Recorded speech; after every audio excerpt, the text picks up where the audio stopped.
شروع اللہ کا نام لے کر جو بڑا مہربان نہایت رحم والا ہے۔ کاف ہا یا عین صاد، یہ تمہارے پروردگار کی مہربانی کا بیان ہے جو اس نے اپنے بندے زکریا پر کی تھی جب انہوں نے اپنے پروردگار کو دبی آواز سے پکارا اور کہا کہ اے میرے پروردگار، میری ہڈیاں بڑھاپے کے سبب کمزور ہو گئی ہیں اور سر سفید بالوں کی وجہ سے چمکنے لگا ہے، اور اے میرے پروردگار، میں تجھ سے مانگ کر کبھی محروم نہیں رہا اور میں اپنے بعد اپنے بھائی بندوں سے ڈرتا ہوں، اور میری بیوی بانجھ ہے، پھر بھی مجھے اپنے پاس سے ایک وارث عطا فرما جو میری اور اولاد یعقوب کی میراث کا مالک ہو، اور اے میرے پروردگار اس کو خوش اخلاق بنائیو۔ فرمایا اے زکریا، ہم تم کو ایک لڑکے کی بشارت دیتے ہیں جس کا نام یحییٰ ہوگا، اس سے پہلے ہم نے اس نام کا کوئی شخص پیدا نہیں کیا۔ انہوں نے کہا کہ پروردگار، میرے ہاں کس طرح لڑکا ہوگا جبکہ میری بیوی بانجھ ہے اور میں بڑھاپے کی اس حالت کو پہنچ گیا کہ سوکھ گیا ہوں؟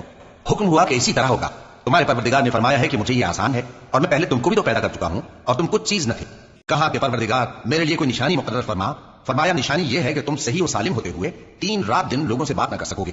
پھر وہ عبادت کے حجرے سے نکل کر اپنی قوم کے پاس آئے تو ان سے اشارے سے کہا کہ صبح و شام تسبیح کرتے رہو۔ فرمایا اے یحییٰ، ہماری کتاب کو مضبوطی سے تھامے رہو، اور ہم نے ان کو لڑکپن ہی میں دانائی عطا فرمائی تھی اور اپنے پاس سے شفقت اور پاکیزگی دی تھی، اور وہ پرہیزگار تھے اور وہ اپنے ماں باپ کے ساتھ نیکی کرنے والے تھے اور سرکش اور نافرمان نہیں تھے۔ اور جس دن وہ پیدا ہوئے اور جس دن وفات پائیں گے اور جس دن زندہ کر کے اٹھائے جائیں گے ان پر سلام ہے۔ اور کتاب یعنی قرآن میں مریم کا بھی تذکرہ کرو، جب وہ اپنے لوگوں سے الگ ہو کر مکان کے مشرقی حصے میں چلی گئیں، پھر انہوں نے ان کی طرف سے پردہ کر لیا تو ہم نے ان کی طرف اپنا فرشتہ بھیجا، سو وہ ان کے سامنے ایک خوبصورت مرد کی صورت میں آیا۔ مریم بولی کہ اگر تم پرہیزگار ہو تو میں تم سے بچنے کے لیے رحمان کی پناہ لیتی ہوں۔ فرشتے نے کہا کہ میں تو تمہارے پروردگار کا بھیجا ہوا یعنی فرشتہ ہوں اور اس لیے آیا ہوں کہ تمہیں پاکیزہ لڑکا بخشوں۔ مریم نے کہا کہ میرے ہاں لڑکا کیوں کر ہوگا جبکہ مجھے کسی مرد نے بطور شوہر چھوا تک نہیں اور میں بدکار بھی نہیں ہوں۔ فرشتے نے کہا کہ یوں ہی ہوگا، تمہارے پروردگار نے فرمایا کہ یہ مجھے آسان ہے اور میں اسے اسی طریق پر پیدا کروں گا تاکہ اس کو ہم لوگوں کے لیے اپنی طرف سے نشانی اور ذریعہ رحمت بنائیں، اور یہ کام مقرر ہو چکا ہے۔ چنانچہ وہ اس بچے کے ساتھ حاملہ ہو گئیں اور اسے لے کر ایک دور جگہ چلی گئیں۔ پھر درد ذہن ان کو کھجور کے تنے کی طرف لے آیا،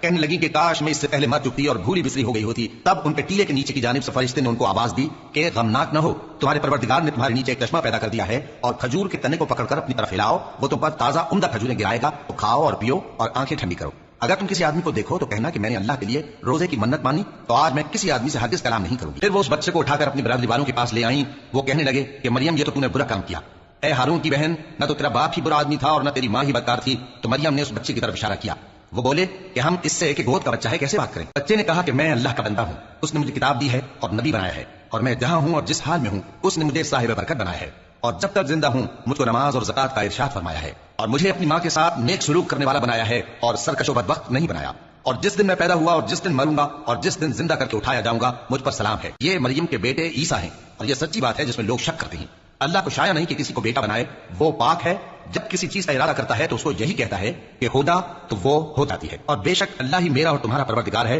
تو اسی کی عبادت کرو، یہی سیدھا رستہ ہے۔ پھر اہل کتاب کے فرقوں نے باہم اختلاف کیا، سو جو لوگ کافر ہوئے ہیں ان کو بڑے دن یعنی قیامت کے روز حاضر ہونے سے خرابی ہے۔ وہ جس دن ہمارے سامنے آئیں گے کیسے سننے والے اور کیسے دیکھنے والے ہوں گے، مگر ظالم آج کھلی گمراہی میں ہے، اور ان کو حسرت و افسوس کے دن سے ڈرا دو جب بات فیصل کر دی جائے گی اور وہ غفلت میں پڑے ہوئے ہیں اور ایمان نہیں لاتے۔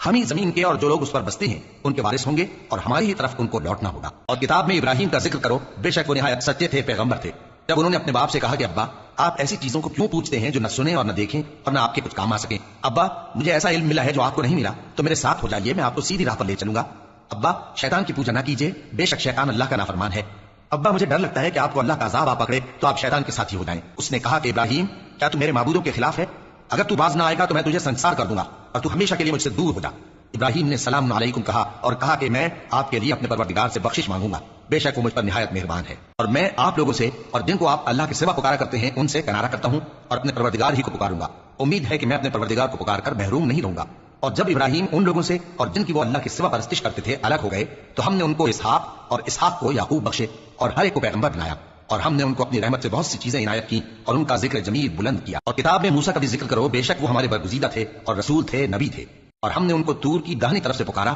اور باتیں کرنے کے لیے نزدیک بلایا، اور اپنی مہربانی سے ان کو ان کا بھائی ہارون پیغمبر بنا کر عطا کیا۔ اور کتاب میں اسماعیل کا بھی ذکر کرو، وہ وعدے کے سچے اور رسول تھے، نبی تھے، اور وہ اپنے گھر والوں کو نماز اور زکات کا حکم کرتے تھے اور اپنے پروردگار کے ہاں پسندیدہ تھے۔ اور کتاب میں ادریس کا بھی ذکر کرو، وہ بھی نہایت سچے تھے، نبی تھے، اور ہم نے ان کو اونچی جگہ اٹھا لیا تھا۔ یہ وہ لوگ ہیں جن پر اللہ نے اپنے پیغمبروں میں سے فضل کیا، یعنی اولاد آدم میں سے اور ان لوگوں میں سے جن کو ہم نے نوح کے ساتھ کشتی میں سوار کیا، اور ابراہیم اور یعقوب کی اولاد میں سے اور ان لوگوں میں سے جن کو ہم نے ہدایت دی اور جنہیں برگزیدہ کیا۔ جب ان کے سامنے ہماری آیتیں پڑھی جاتی تھیں تو سجدے میں گر پڑتے اور روتے رہتے تھے۔ پھر ان کے بعد چند ناخلف ان کے جانشین ہوئے جنہوں نے نماز کو ضائع کر دیا اور خواہشات نفسانی کے پیچھے لگ گئے، سو ان قریب ان کو گمراہی کی سزا ملے گی۔ ہاں جس نے توبہ کی اور ایمان لایا اور عمل نیک کیے تو ایسے لوگ بہشت میں داخل ہوں گے اور ان کا ذرا نقصان نہ کیا جائے گا، یعنی ہمیشہ کی بہشتوں میں جس کا اللہ نے اپنے بندوں سے وعدہ کیا ہے کہ جو ان کی آنکھوں سے پوشیدہ ہے۔ بے شک اس کا وعدہ نیکوکاروں کے سامنے آنے والا ہے، وہ اس میں سلام کے سوا کوئی بےہودہ کلام نہ سنیں گے اور ان کو صبح و شام کھانا ملے گا۔ یہی وہ جنت ہے جس کا ہم اپنے بندوں میں سے ایسے شخص کو مالک بنائیں گے جو پرہیزگار ہوگا۔ اور فرشتوں نے پیغمبر کو جواب دیا کہ ہم تمہارے پروردگار کے حکم کے سوا اتر نہیں سکتے،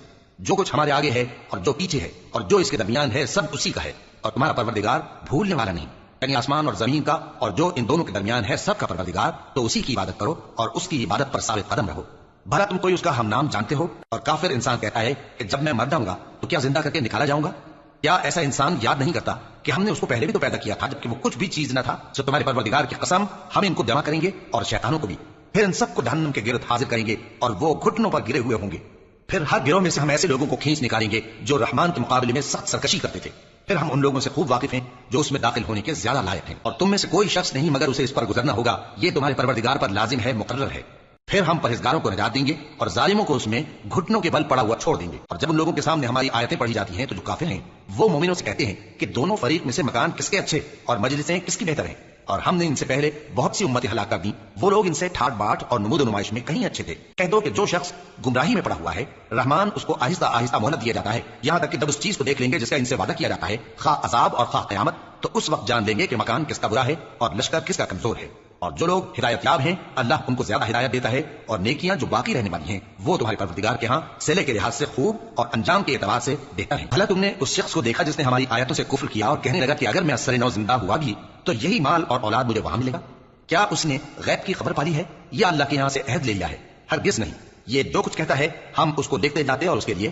آہستہ آہستہ عذاب بڑھاتے جاتے ہیں، اور جو چیزیں یہ بتاتا ہے ان کے ہم وارث ہوں گے، اور یہ اکیلا ہمارے سامنے آئے گا، اور ان لوگوں نے اللہ کے سوا اور معبود بنا لیے ہیں تاکہ وہ ان کے لیے موجب عزت ہوں۔ ہرگز نہیں، وہ معبود ان کی پرستش سے انکار کریں گے اور ان کے دشمنوں مخالف ہوں گے۔ کیا تم نے نہیں دیکھا کہ ہم نے شیطانوں کو کافروں پر چھوڑ رکھا ہے کہ وہ ان کو خوب اکساتے رہتے ہیں؟ تو تم ان پر عذاب کے لیے جلدی نہ کرو کہ ہم تو ان کے لیے دن شمار کر رہے ہیں۔ جس روز ہم پرہیزگاروں کو رحمان کے سامنے بطور مہمان جمع کریں گے اور گنہگاروں کو دوزخ کی طرف پیاسے ہانک لے جائیں گے، تو لوگ کسی کی سفارش کا اختیار نہ رکھیں گے مگر جس نے رحمان سے اقرار لے لیا ہو، اور کہتے ہیں کہ رحمان بیٹا رکھتا ہے۔ ایسا کہنے والوں، یہ تو تم بری بات زبان پر لاتے ہو، قریب ہے کہ اس جھوٹ سے آسمان پھٹ پڑے اور زمین شق ہو جائے اور پہاڑ پارا پارا ہو کر گر پڑے کہ انہوں نے رحمان کے لیے بیٹا تجویز کیا، اور رحمان کو شایع نہیں کہ کسی کو بیٹا بنائے۔ ہر شخص جو آسمان اور زمین میں ہے رحمان کے روبرو بطور بندہ ہی آئے گا، اس نے ان سب کو اپنے علم سے گھیر رکھا اور ایک ایک کو شمار کر رکھا ہے، اور یہ سب قیامت کے دن اس کے سامنے اکیلے اکیلے حاضر ہوں گے۔ اور جو لوگ ایمان لائے اور عمل نیک کیے رحمان ان کی محبت مخلوقات کے دل میں پیدا کرے گا۔ اے پیغمبر صلی اللہ علیہ وآلہ وسلم، ہم نے یہ قرآن تمہاری زبان میں آسان بنا کر نازل کیا ہے تاکہ تم اس سے پرہیزگاروں کو خوشخبری پہنچا دو